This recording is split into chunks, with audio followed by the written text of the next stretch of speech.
अस्सलाम वालेकुम एवरीवन, कैसे हैं आप सब?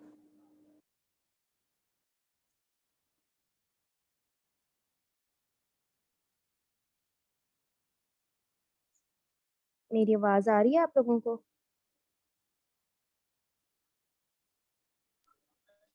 जी, वालेकुम सलाम। आवाज़ ठीक आ रही है आप लोगों को? जी, अच्छा, तो सबसे पहले मैं आप लोगों को इधर एक चीज़ बताती चलूँ कि ये 15 डेज़ का कोर्स है और अगर आप लोग सर्टिफ़िकेट चाहते हैं ना इस कोर्स से, तो आप लोगों को मेरी दी गई असाइनमेंट्स को भी कंप्लीट करना होगा और सेकंड आपको लेक्चर भी लेने होंगे। इन केस ऑफ इमरजेंसी आप छोड़ सकते हैं, वरना आपको लेक्चर भी लेने पड़ेंगे और साथ आपको असाइनमेंट्स भी कंप्लीट करनी पड़ेंगी। और कोर्स की तरफ अगर हम चलें तो इसमें हम 4 कोर्सेज़ कर रहे हैं, MS Word, MS PowerPoint, MS Excel और एडोबी इलस्ट्रेटर। सबसे पहले मैं इन सब का इंट्रोडक्शन दे दूँ कि ये सब चीज़ें होती क्या हैं और आप इनका यूज़ कैसे कर सकते हैं। एमएस वर्ड जो है ना, ये टाइपिंग करने के लिए एक सॉफ्टवेयर है, जिस पे आप टाइपिंग करते हैं, असाइनमेंट्स बना सकते हैं, प्रोजेक्ट्स बना सकते हैं। अब इसका यूज़ कैसे हो सकता है? यूनिवर्सिटी में मोस्टली क्या होता है कि आपकी जो स्टूडेंट्स आपकी क्लास फेलोज़ होते हैं ना, उनकी असाइनमेंट्स उनको टाइपिंग करनी नहीं आती है, किसी के पास लैपटॉप नहीं होता या किसी को कोई इश्यू होता है कि उसका दिल नहीं करता असाइनमेंट बनाने का। तो आप उसको असाइनमेंट बनाकर दे सकते हैं और इस तरह अर्न कर सकते हैं। ये काम आप फाइवर पे भी कर सकते हैं क्योंकि फाइवर में जो मतलब ब्रिटिश कंपनीज़ होती हैं, जो यहाँ अमेरिकन यूनिवर्सिटीज़ होती हैं ना, उनके स्टूडेंट्स कभी भी खुद असाइनमेंट नहीं बनाते हैं। तो आप उनको फिर असाइनमेंट बनाकर सेल कर सकते हैं उनकी असाइनमेंट। नंबर सेकंड है हमारे पास एमएस पावरपॉइंट। पावरपॉइंट यूज़ होता है प्रेज़ेंटेशंस देने के लिए, स्लाइड्स के लिए और फिर हमारे पास है एक्सेल। एक्सेल का सबसे ज़्यादा इनमें से यूज़ है और एक्सेल मुश्किल है, ठीक है? एक्सेल में अर्निंग भी बहुत ज़्यादा है। पाकिस्तान में बहुत ज़्यादा स्कोप है, जिनको एक्सेल का फ़ॉर्मूला आता हो, डाटा एंट्री की जॉब मिल जाती है। डाटा एंट्री करते हुए आपको ये जो रिज़ल्ट्स बनाने होते हैं, रिज़ल्ट्स के अलावा आपने कंपनी का जो रिकॉर्ड रखना होता है, ये सारी चीज़ें आप एक्सेल पर मेंटेन करते हैं। इसकी बहुत ज़्यादा जॉब्स हैं और इसकी अगर आपको मतलब किसी अच्छी कंपनी में जॉब मिल जाती है ना एक्सेल के थ्रू, एक्सेल में एक्सपर्टीज़ के बाद तो आपको 15,000 आपके लगते हैं कि सैलरी होती है और काम आपका चंद घंटों का होता है, मतलब 4 टू 5 आवर्स की ड्यूटी होती है। और सबसे लास्ट आता है हमारे पास एडोब इलस्ट्रेटर। एडोब इलस्ट्रेटर एक सॉफ्टवेयर है ग्राफिक डिज़ाइनिंग सीखने के लिए, ठीक है? इससे आप पोस्टर बना सकते हो, सीवी बना सकते हो, आप टैग बना सकते हो, आप लोगो बना सकते हो। मतलब एडोब इलस्ट्रेटर जिसको आ गया उसका बहुत ज़्यादा ही स्कोप है। फाइवर पे आप बहुत ज़्यादा अर्न कर सकते हो। आप उसके अलावा अपने पर्सनल ग्रुप्स में लोगों को जैसे कॉलेज में कोई ना कोई बैनर चाहिए होता है, कोई लोगो चाहिए होता है, सर्टिफ़िकेट चाहिए होते हैं, तो आप वो सारी डिज़ाइन करके ना सेल कर सकते हो। अगर आप काम करना चाहो तो लोगों के थ्रू ये एडोब इलस्ट्रेटर के थ्रू आप बहुत काम कर सकते हो। इतना अगर आप सबको क्लियर है तो हम लोग आज की क्लास स्टार्ट करें एमएस वर्ड से।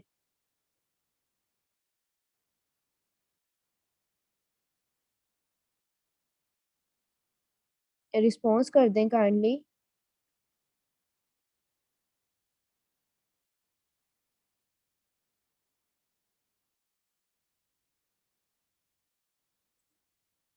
ओके, तो ये जो हमारे पास सॉफ्टवेयर है ना, ये एमएस वर्ड है, ठीक है? ये इसके काफ़ी वर्ज़न्स हैं, 2007 है, 2009 है, 2011, 2013 और 2016। ये आपका ना इंटरफ़ेस कह लें इसे या आप इसको कह लें मेन मेन्यू। इसको कंप्यूटर की लैंग्वेज में मेन मेन्यू को ना इंटरफ़ेस कहा जाता है, INTERFACE। तो इसका ये इंटरफ़ेस है। इसमें आप क्या कर सकते हैं, आपने अगर कोई न्यू डॉक्यूमेंट बनाना है ना, तो आप यहाँ ब्लैंक डॉक्यूमेंट से सिलेक्ट करते हैं। अगर आपने कोई एग्ज़िस्टिंग डॉक्यूमेंट ही लेना है, तो आप जैसे ये सिंगल स्पेस ब्लैंक है, ये भी इन्होंने दिया हुआ है कि कैसे टाइपिंग है। ये एक सीवी दी हुई है एक तरह की, ये सारी सीवीज़ दी हुई हैं, टेबल मतलब कोई ना कोई इन्होंने कंटेंट दिया होता है। उसके बाद ना आप इधर से सर्च भी कर सकते हैं कोई भी चीज़ इधर ऊपर से कि आपने फॉर एग्ज़ाम्पल आपने एक सर्टिफ़िकेट बनाना है, तो आप सर्च करेंगे।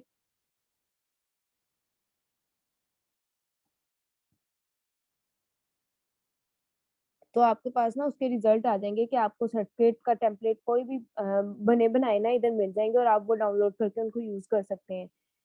इन सर्टिफिकेट को आप एज इट इज एडिट नहीं कर सकते, लेकिन आप इसके MS वर्ड के थ्रू जो सर्टिफिकेट बनाते हो ना उसको बहुत अच्छे से एडिट कर सकते हो। आई थिंक नेट स्लो है, ये सर्चिंग पे, ये हम तब तक बाकी काम कर लेते हैं। अब आपने जब कोई नया डॉक्यूमेंट सिलेक्ट करना हो ना तो आपने यहाँ से ब्लैंक डॉक्यूमेंट में जाना है।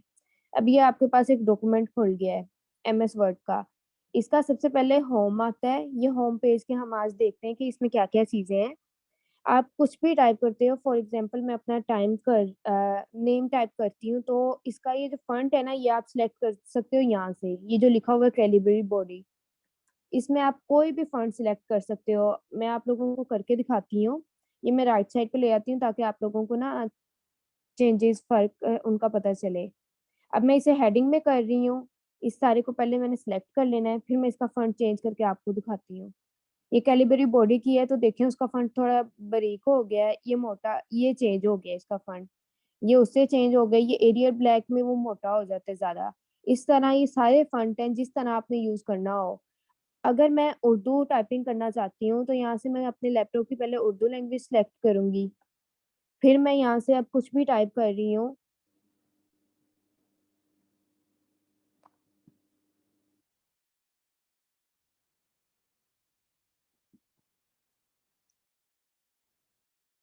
ये देखें, ये बासमा लिखा गया है, लेकिन मेरा असल नेम ऐसे है। ये बिस्मिल्लाहिर्रहमानिर्रहीम आपने पता है कैसे लिखना होता है, Shift+B। मेरा नेम ऐसे मैं आप लोगों को लिख के दिखाती हूँ।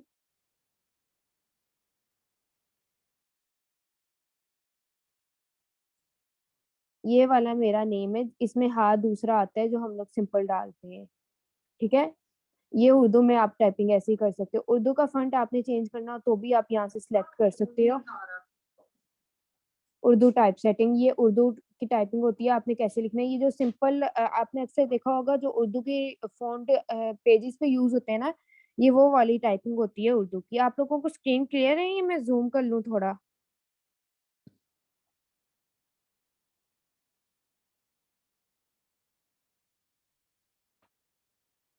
हेलो।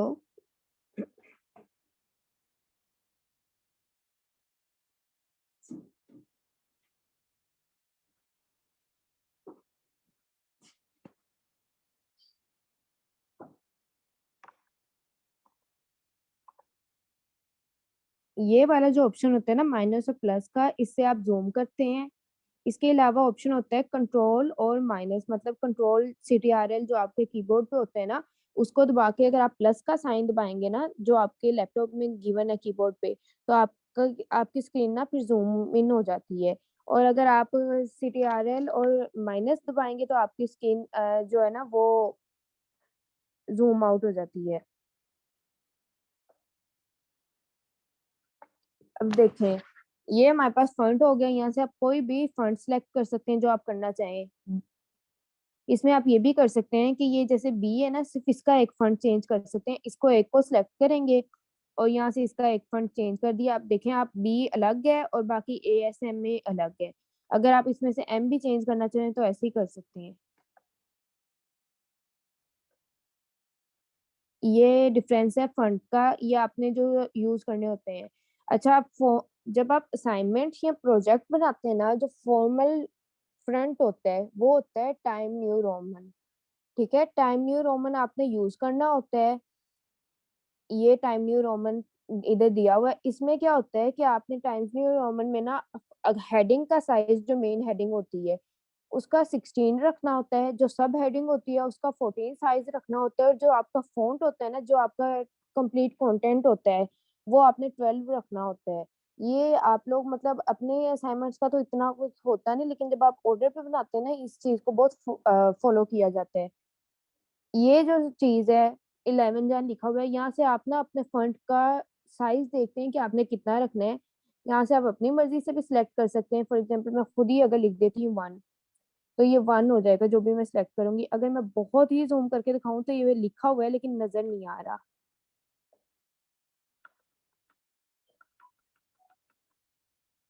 अब आप लोग देखें, इधर ये लिखा हुआ है, ये मेरा नेम। इसका फॉन्ट यहाँ से ही आप लार्ज कर सकते हैं इसको सिलेक्ट करके। ये जैसे जैसे मैं लार्ज की जा रही हूँ वो लार्ज होता जा रहा है। अभी पेज बहुत ज्यादा जूम है इन है तो हमें बड़ा लग रहा है। इसका नॉर्मल साइज करके अगर हम देखें ना तो आप देखें फंट कैसे ये इंक्रीज हो रहा है। ये होता है फंट साइज को सिलेक्ट करना और फंट साइज चेंज करना और फंट सिलेक्ट करना, ये दो चीजें हैं। अब ये वाला ए और ये वाला ए किस चीज के लिए है? ये जो आपका फंट है ना उसका साइज इंक्रीज करने के लिए ये वाला ए यूज होता है। ठीक है, इसको आपने सिलेक्ट करके आप सिंपल ये वाला करोगे ना तो जो इधर नंबर गिवन है ये उनमें फॉन्ट चेंज होता जाएगा। और ये आपका डिक्रीज करने के लिए यूज होता है ए। उसके बाद आता है हमारे पास बी का ऑप्शन। ये बी यूज होता है बोल्ड करने के लिए। ऐसे आप अपना नाम बोल्ड कर सकते हो। हेडिंग्स जो भी होती हैं वो बोल्ड होती हैं। उसके अलावा जो आपका कंटेंट जो मेन चीज है वो बोल्ड होती है। आपकी मेन पॉइंट्स बोल्ड करने होते हैं। जैसे कोई वर्ड्स हैं ऐसे जिनको आपने हाईलाइट करना है वो आप बोल्ड कर सकते हो।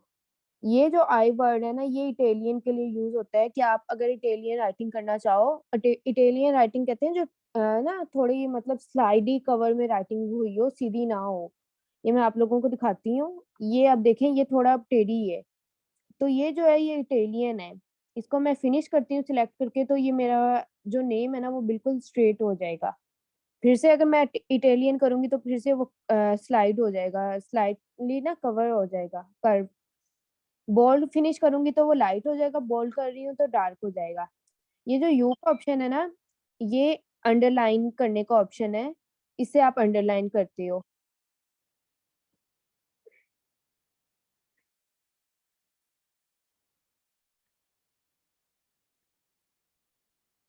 अच्छा, ये अंडरलाइन करने के ना आपके पास बहुत से ऑप्शंस होते हैं। आप इस एरो को जब क्लिक करोगे ना यहाँ से आप सिलेक्ट कर सकते हो कि आपकी अंडरलाइन होनी कैसे चाहिए। अब मैं बताती हूँ इस चीज का फर्क क्या होता है। मैं इधर आप लोगों के सामने ना एक डॉक्यूमेंट ओपन करके दिखाती हूँ।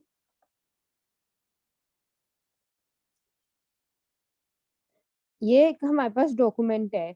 इसमें आपको इन चीजों का ना फर्क पता चलेगा कि कौन सी चीज बोल्ड है और कौन सी चीज लाइट है। ये जो चीजें हैं ना ये हमने हेडिंग दी थी मेन कि जामिया वो मदरसे का नाम के जिस मदरसे का ये डॉक्यूमेंट है। लेकिन यहाँ तस्दीकनामा था तो उसके लिए मैंने कौन सी अंडरलाइन यूज की है, जो डबल लाइन है। यहाँ से ये जो ये वाली सेकंड नंबर पे ना ये वाली मैंने ये तस्दीकनामे पे यूज की हुई है।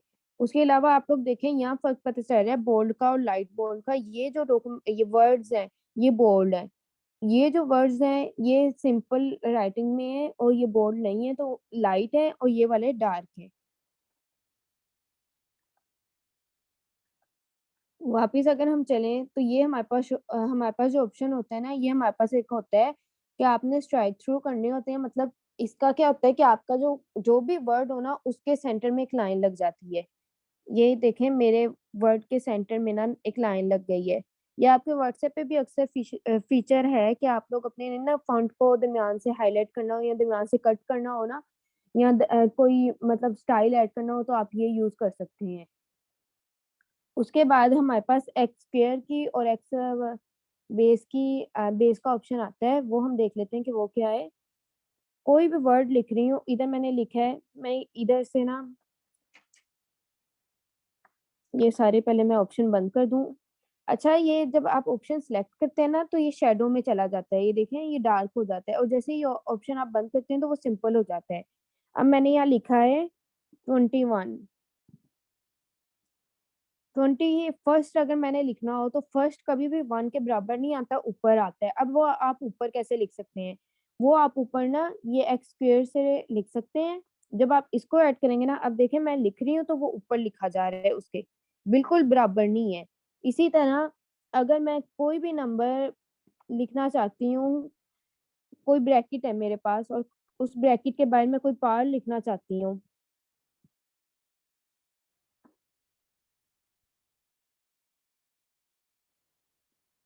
यहाँ मैं इसकी बेस है जो मैथ के स्टूडेंट्स होते हैं वो अक्सर डालते हैं।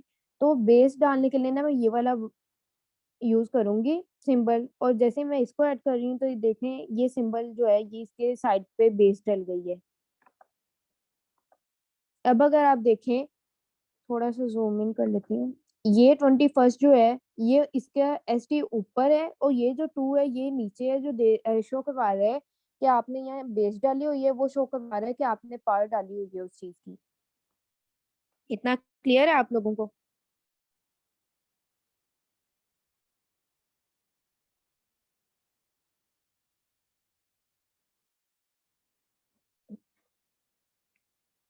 एटलीस्ट रिस्पॉन्स तो करें।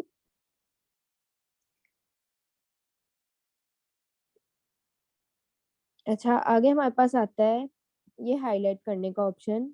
इसमें क्या होता है कि आप ना कोई भी टेक्स्ट चाहते हो, ये ना मोस्टली आप क्या होता है कि आप इससे सीवी भी बना सकते हो, आप सर्टिफिकेट भी बना सकते हो। सर्टिफिकेट बनाने के लिए ना जब आप टेक्स्ट यूज करते हो, फॉर एग्जांपल मैंने लिखना हो सर्टिफिकेट, तो मैं उसको अगर हाईलाइट करना चाहूँ ना तो मैं इधर से डायरेक्टली कोई फॉन्ट सेलेक्ट कर सकती हूँ। यहाँ से मैंने ये सिलेक्ट कर लिया है, जैसे ये ब्लैक का और इसके पास ब्लू आउटलाइन है। यहाँ मैं टाइपिंग करूंगी ना तो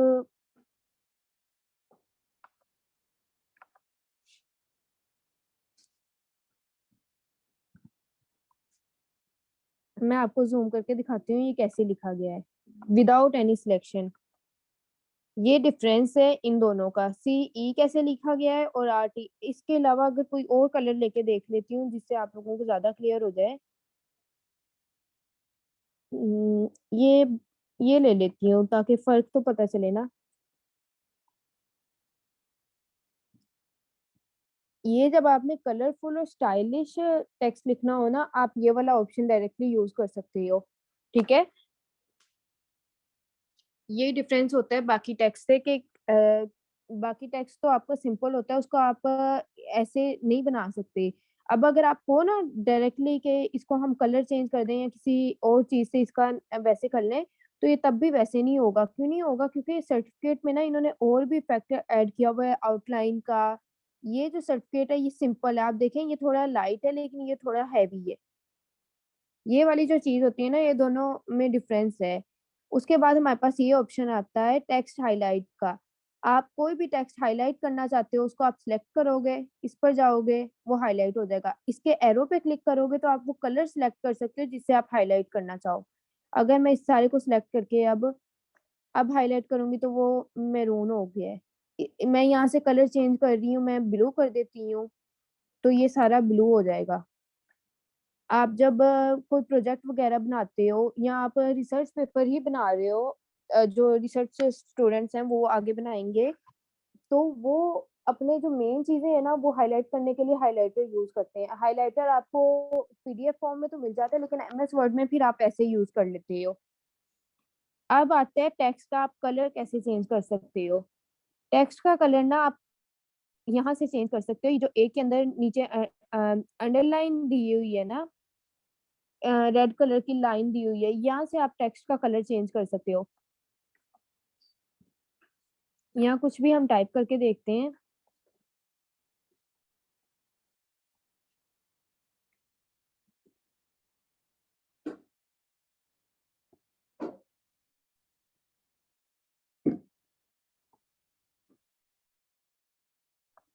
इसे मैं नॉर्मल कर लिया है, जो इसका इफेक्ट था वो फिनिश हो गया है।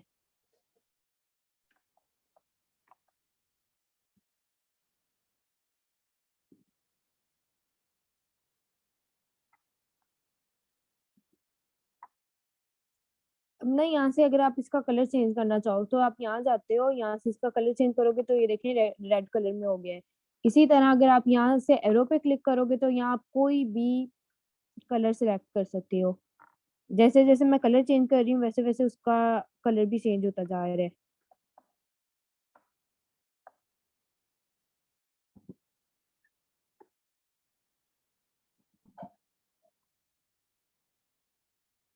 अब हमारे पास इधर ऑप्शन आता है चेंज केस का। चेंज केस में क्या होता है कि अगर आपने कोई हेडिंग दी है और हेडिंग में ये हुआ है, यहाँ कोई लिखते हुए आपके साथ ये हो गया है कि आप ना जैसे फर्स्ट वर्ड कैपिटल लिखना होता है, मेरा भी फर्स्ट वर्ड कैपिटल नहीं है, मैं चाह रही हूँ इसका फर्स्ट वर्ड कैपिटल हो जाए, लेकिन मुझे ये है कि कहीं ये ना हो मैं बैक करते करते मेरा सारा ही बैक हो जाए। तो यहाँ से आप चेंज केस में सिलेक्ट करके ना यहाँ से आप सिलेक्ट कर सकते हो कि क्या होना चाहिए। आपको किस वर्ड को कैपिटल करना है, किसको स्मॉल करना है। अगर आप लोअर केस करोगे ना तो आपके सारे वर्ड स्मॉल हो जाएंगे, अगर आप अपर केस करोगे तो आपके सारे वर्ड्स कैपिटल हो जाएंगे। ठीक है। अगर आप कैपिटलाइज्ड ईच वर्ड करोगे तो आपका फर्स्ट वर्ड कैपिटल हो जाएगा और बाकी सारे स्मॉल रहेंगे, जो एक फॉर्मल तरीका होता है नाम लिखने का। और उसके अलावा ये टॉगल केस है जिसमें आपका कुछ कैपिटल हो जाता है और कुछ स्मॉल हो जाता है। ये तो शॉर्ट नेम है तो इसमें फर्स्ट लेटर ही स्मॉल हुआ है। ठीक है।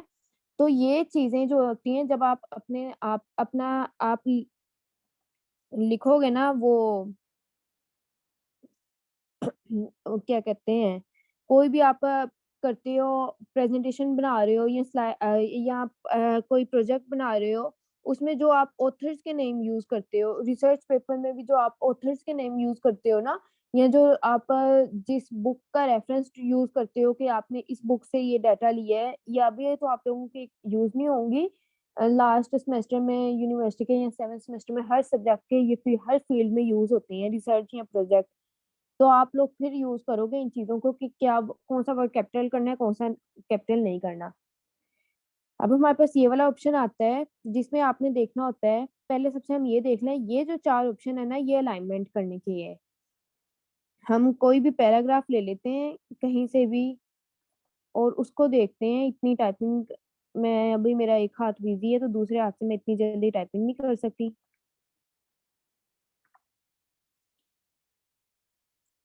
ये मैंने ना 2 पैराग्राफ ले लिए, कॉपी कर लिए मैंने। इनको कॉपी करने का शॉर्ट फॉर्म होता है CTRL+C, और पेस्ट करने का शॉर्ट फॉर्म है CTRL+V। ये मैंने अब कॉपी कर लिए, तो वो दोनों पॉइंट्स ना एज इट इज कॉपी हो गए हैं। अच्छा, अब ये होती है अलाइनमेंट। अब ना अलाइनमेंट में कैसे है, अगर मैं इसको इनको मैं बुलेट इनके फिनिश कर देती हूँ ताकि आप लोगों को इनका डिफरेंस समझ आए। अब ये ना जस्टिफाई है, मतलब इनकी लेफ्ट साइड जहां से शुरू हो रही है ना, सेकंड लाइन भी वहीं से शुरू होगी, और राइट साइड जहां इनकी एंड हो रहा है वहीं दूसरी लाइन का एंड होगा। अब अगर इसको मैं लेफ्ट अलाइन कर देती हूँ तो क्या होगा, ये मतलब सारा जो टेक्स्ट है ना वो लेफ्ट साइड पर लिखा जाएगा, कि लेफ्ट साइड से तो अलाइन होगा लेकिन राइट साइड से कहाँ जा रहा है कहाँ नहीं जा रहा ये नहीं पता होगा। जब हम पेपर लिख रहे होते हैं मोस्टली हैंड रिटन में, तो हमारे साथ यही होता है, हमें नहीं पता हमारी फर्स्ट लाइन किस वर्ड पे एंड हो रही है, उसके बाद कितना स्पेस है, और सेकंड लाइन कितने स्पेस के बाद एंड हो रही है। तो ये जो चीज है ना ये लेफ्ट लाइन से इस तरह होती है। फिर सेंट्रली अलाइन होता है। सेंट्रल अलाइन में ना आपका सारा डॉक्यूमेंट, आपका सारा जो होता है ना मटेरियल, वो सेंटर में चला जाता है। इधर आप ये असाइनमेंट्स देखें ना, ये असाइनमेंट में ये जो डाटा है सारा ये सेंटर में है, ये वाला, ये जो है ये लेफ्ट अलाइन है। और नीचे वाले जो पैराग्राफ्स हैं वो जस्टिफाई हैं। जस्टिफाई इसलिए है कि लेफ्ट साइड भी उनकी इक्वल है और राइट साइड भी उनकी इक्वल साइड पे है। और जब आप राइट अलाइन कर देते हो तो राइट अलाइन से क्या होता है कि आपका टेक्स्ट ना राइट साइड से शुरू होता है। इसमें जैसे आप उर्दू टाइपिंग करते हो तो उर्दू हमेशा राइट साइड से शुरू होती है ना, तो आपने राइट अलाइन यूज करना होता है। उसके बाद जस्टिफाई होता है। जस्टिफाई में आपका राइट लेफ्ट इक्वल हो जाता है। ये देख लें, लेफ्ट साइड भी इक्वल हो गई, राइट साइड भी इक्वल हो गई है। इधर मैंने बात की उर्दू की, तो मैं वो भी बता दूं उर्दू आप कैसे टाइप कर सकते हो, काफी लैपटॉप में नहीं होती। सबसे पहली बात, आपको एक सॉफ्टवेयर डाउनलोड करना होता है, पाक उर्दू इंस्टॉलर। ये सॉफ्टवेयर ना फ्री में डाउनलोड हो जाता है, मतलब इसके कोई भी चार्जेस नहीं होते हैं। और आपने डाउनलोड करके ना इसको इंस्टॉल करना होता है अपने लैपटॉप में। डाउनलोड आप किसी भी वेबसाइट से कर सकते हैं, आप डायरेक्ट गूगल से कर सकते हैं। मैं आपको दिखा भी देती हूँ ये कैसे है।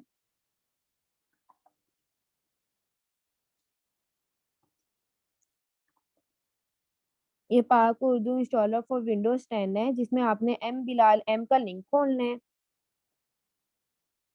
और यहाँ से आपने ना, इधर आपके पास डाउनलोड का ऑप्शन आएगा, डाउनलोड पाक उर्दू इंस्टॉलर। यहाँ से आपने डाउनलोड कर लेना है। मेरे पास ऑलरेडी ये डाउनलोड है तो मैं दिखा दूँ। अच्छा, डाउनलोड करने के बाद ना ये आपसे ऑप्शन मांगते हैं रीस्टार्ट होने का, तो आपने अपने लैपटॉप को ना रीस्टार्ट लाजमी करना है। ये मेरे पास देखें आप डाउनलोड है, मैं आप लोगों को दिखाती हूँ। ये वाला जो सॉफ्टवेयर है ना, ये फिर आपने इसको इंस्टॉल कर लेना। इंस्टॉल करने में सिंपल क्या होता है, आपने इंस्टॉल पे क्लिक करना है, आपके पास 3 ऑप्शन आते हैं, और देन आपने कंटिन्यू करके फिनिश कर देना है। फिर आपके पास ना लैपटॉप में उर्दू लैंग्वेज भी आ जाती है।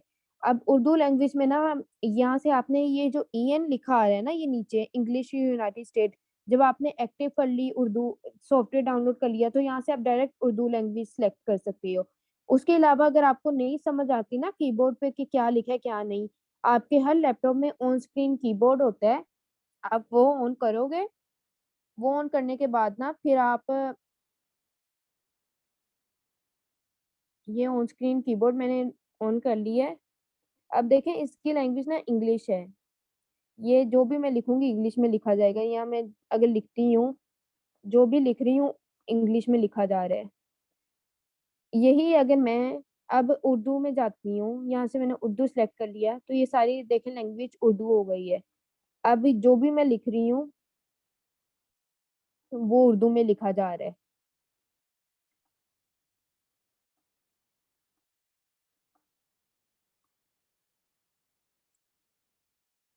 ये मैं ज़ूम भी करके दिखा देती हूँ। इतना क्लियर है आप लोगों को उर्दू और इंग्लिश में कैसे टाइपिंग करनी होती है?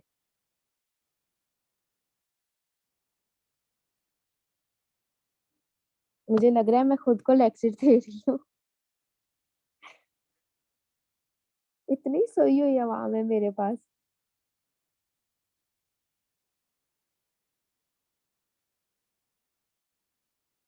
अच्छा, एक चीज़ मैं आप लोगों को बताती चलूँ, ये जो एमएस वर्ड है, एमएस पावर पॉइंट है और एमएस एक्सेल है ना, ये बहुत बोरिंग चीज़ें हैं। मतलब मुझे समझाते हुए भी मैं खुद भी बोर हो रही होती हूँ कि मैं क्या बताऊँ, क्या नहीं। आप लोग माशाल्लाह से 5th या 6th बैच हो हमारा, तो जो सबसे मेन इंटरेस्टिंग चीज़ है ना, वो एडोबी इलस्ट्रेटर है। उस पे काम करने का भी मज़ा आता है और उसे समझाने का भी मज़ा आता है। हम इतना सा कर लेते हैं, फिर हम मीटिंग एंड कर देंगे। ये ऊपर वाले 3 जो ऑप्शंस है ना, सिंबल ऐड करने के, नंबरिंग ऐड करने के, वो देख लेते हैं। इसमें मैं मेरे पास टाइपिंग का कुछ मटेरियल हो ताकि आप लोगों को समझ आ जाए। ये जो मेन पॉइंट्स है ना, अब देखें ये मैंने यहाँ हेडिंग्स दी हुई हैं। आप इस टेक्स्ट में थोड़ा बहुत आपको पता चल रहा होगा। ये टेक्स्ट में ना देखें, जो मेन हेडिंग है वो मैंने उनका फ़ॉन्ट चेंज किया हुआ है। जो मेरी बाकी सब हेडिंग है, उनको मैंने अंडरलाइन किया हुआ है ताकि पता चले मैंने कहाँ क्या बात की है। अगर मेरी हेडिंग की सब हेडिंग्स आ रही हैं, तो उनका फ़ॉन्ट मैंने थोड़ा स्मॉल किया हुआ है और उनको अंडरलाइन नहीं किया ताकि पता चले इनका पार्ट्स है। इनके अलावा आप कौन-सा ऑप्शन यूज़ कर सकते हो कि अगर एक क्वेश्चन कर रहे हो, उसमें एक और पार्ट आ जाए आपका। जैसे ये फॉर वुमेन वेस्टर्न नेम में मैंने फॉर वुमेन का ज़िक्र किया है, तो इसको अगर आपने हाइलाइट करना है, इसमें आप कौन-सा ऑप्शन यूज़ कर सकते हो, यहाँ से आप सिंबल में जाओगे, यहाँ से आप कोई भी पॉइंट यूज़ कर सकते हो। ठीक है? ये होता है आप जब अपनी चीज़ों को ना अपने पॉइंट्स में ऐड करना हो, तो आप अगर मैं इसको ऐसे करूँगी, तो ये साइन ऐसे हो जाएगा। सेम इसी तरह मैं इस पे अगर ये ऐड करती हूँ, ये देखें अब फॉर वुमेन और फॉर मेन एक हेडिंग थी, उनके सब पॉइंट्स थे तो उनको सिंबल में कर लिया, इन मेन को हमने कर लिया अम, एरो सिंबल में ना। अब इसके अलावा अगर आप नंबरिंग ये सिंबल की जगह अगर आप नंबरिंग में चाहते हो कि ये आपके पॉइंट्स नंबर में लिखे हों, आप डायरेक्ट यहाँ से जाओगे, यहाँ से 1 2 3 पे क्लिक करोगे, ये नंबर लिखे जाएँगे। नंबर की बजाय अगर यहाँ आप नंबर के एरो पे क्लिक करोगे ना, तो आप यहाँ से कोई भी नंबर सेलेक्ट कर सकते हो। जैसे 1 2 3 रोमन में हो गया, 1 2 3 सिंपल, 1 2 3 ब्रैकेट के साथ, 1 2 3 इटालियन हो गया, एबीसी आ सकते हैं, एबीसी, एबीसी सिंपल, एबीसी ये ब्रैकेट के साथ है और 1 2 3 स्मॉल। ये 1 2 3 आपने अक्सर देखा होगा एमसीक्यूज़ में दिया होता है एबीसीडी, 4 ऑप्शंस दिए होते हैं, तो वो ऐसे होते हैं। यही वाला फ़ॉन्ट होते हैं, उनमें इनको आप सिलेक्ट करके ना अब ये देखें ये एक्स्ट्रा लार्ज है। अब इसको आप कैसे चेंज कर सकते हैं, आप इसको डायरेक्ट डबल क्लिक करेंगे जो भी आपके सिंबल हैं, इनको आपने सिलेक्ट कर लिए ना, अब आप इनका साइज़ स्मॉल कर सकते हैं। यहाँ से मैं साइज़ स्मॉल कर रही हूँ तो ये देखें नॉर्मल हुआ जा रहा है। अब वो टेक्स्ट के बराबर आ गया है। पहले वो टेक्स्ट से एक्स्ट्रा लार्ज था, पहले वो 18 साइज़ पे था, अब मैंने वो 12 कर दिया है जो टेक्स्ट के बराबर है। इसी तरह आपके पास थर्ड ऑप्शन आता है।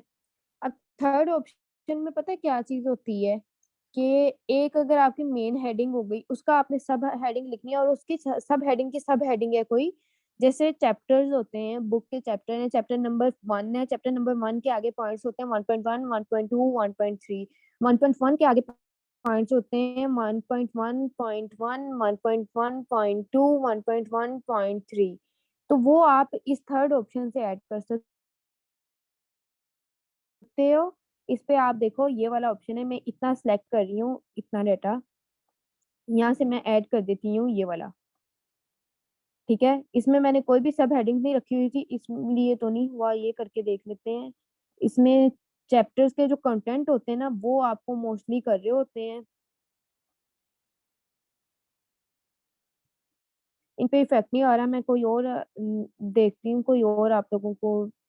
चलें खुद ही टाइप करके देख लेते हैं।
ये चीज